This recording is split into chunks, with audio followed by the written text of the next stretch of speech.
and people had built manyumba ya makaratasi on the riverside. They were carried away by the floods. Whole families, man, wife, and children. And I remember that time I was Minister of Interior. I went there and said 24 hours. Anybody 30 meters to the river must leave.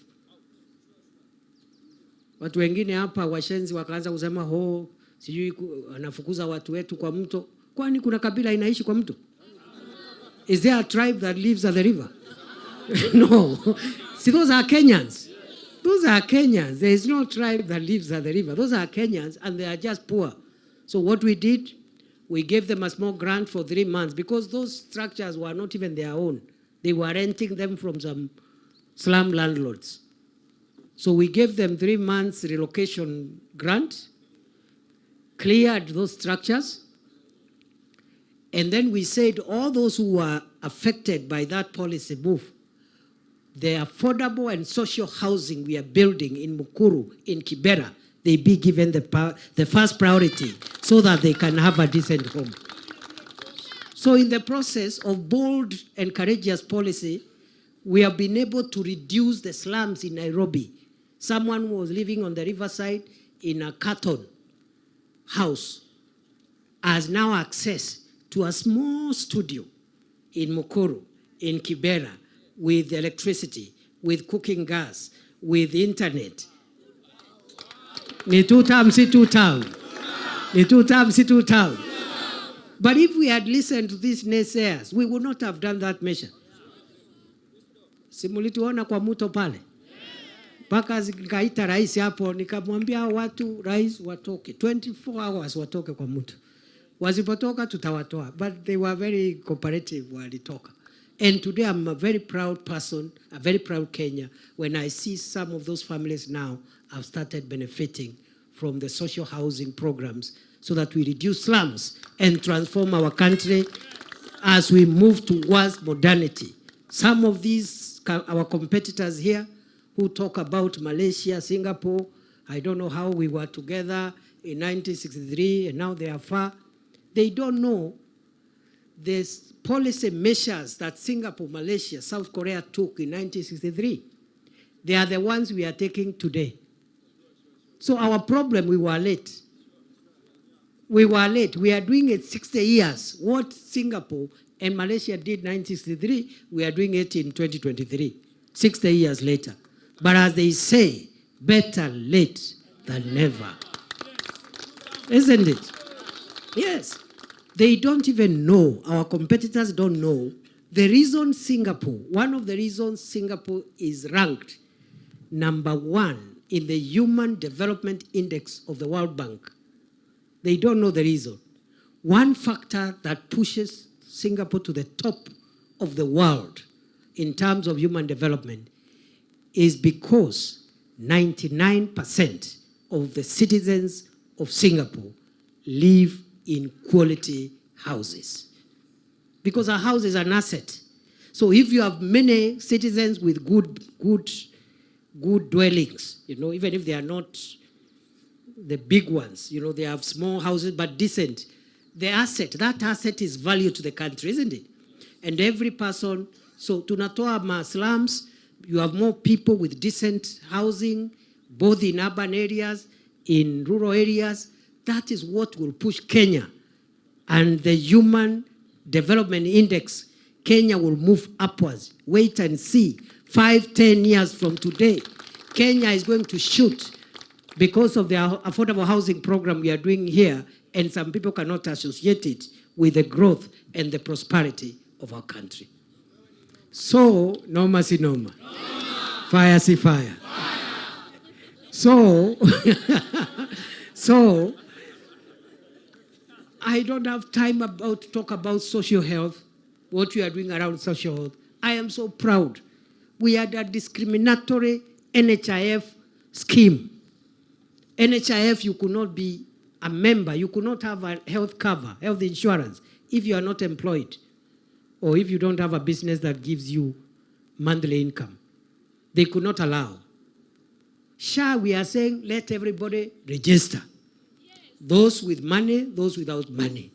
We will try and see Those with a lot of money, we will subtract a lot of money from them, starting with me. I am deducted nearly 100,000 shillings every month from my payslip. Yet I have another insurance from the state. And I proudly contribute that amount. Comrades, power. I proudly contribute that amount. Do you know why? Because this money I'm being deducted is painful. 100,000, okay? It's painful. But the money deducted by those who are able to pay, those even who have other insurances, including members of parliament. Members of parliament are being deducted 27,000 per MP from their payslip. But they even have another insurance provided by parliament, so they don't even use SHA. The money collected from me, who has a little more disposable income than a mamamboga, than a mkokoteni person, is the money that will be used to fund those who cannot pay. That's how you modernize the country. That's how, when you have many more people accessing health care, they have some form of insurance. That is how you create a more inclusive, more prosperous country. When we came into office in 2022, August, only 8 million Kenyans had a health insurance. 8 million. Today, 25 million Kenyans have a health insurance.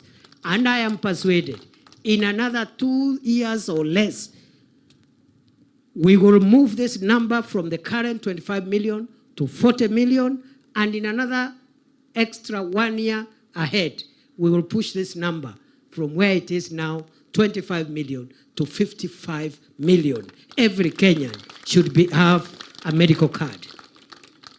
Sio Wakenya wengine hawana insurance ya afya. Hawezi tibiwa, akiwa mgonjwa, kama hana pesa, atakufa ama aende kutafuta wachawi na waganga. Isn't it? What kind of a country is that? So we are saying everybody should have a medical card. We are promoting access to education.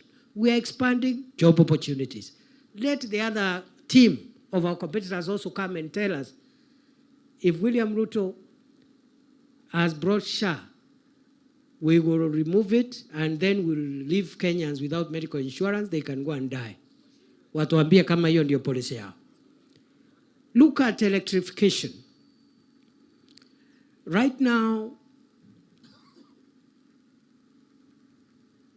in 2022, we found 8.9 households, homes, which had electric power. And I must commend President Uhuru, because between 2013 and 2022, Kenya really pushed its electricity connectivity. In 2013, and I was still part of government, I was the Senate Majority Leader. So you know that. Yes. And William Ruto was the Deputy President. Yes. So tulisaidiana na Rais Uhuru, ile stima tulikuta 2013, only 2,700,000 homes had power in Kenya. 2.7 million. We pushed it to 8.9 million in 10 years.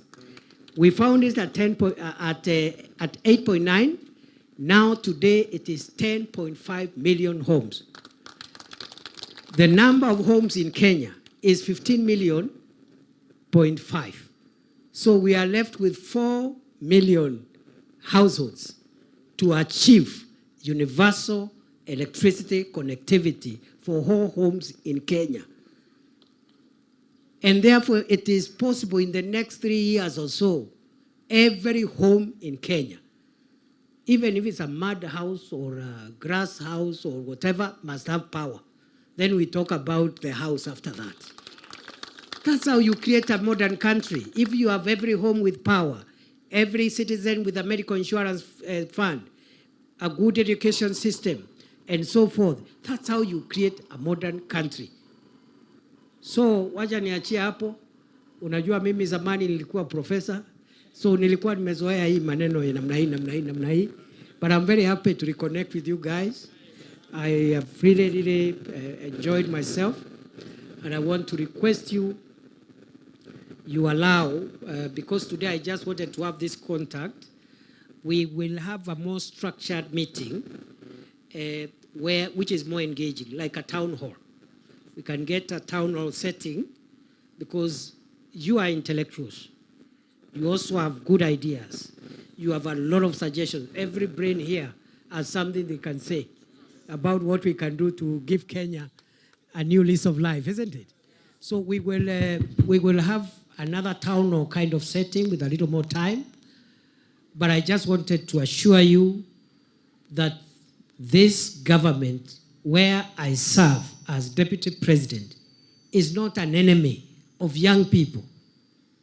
We believe that the youth are the future of the nation and the future of the community.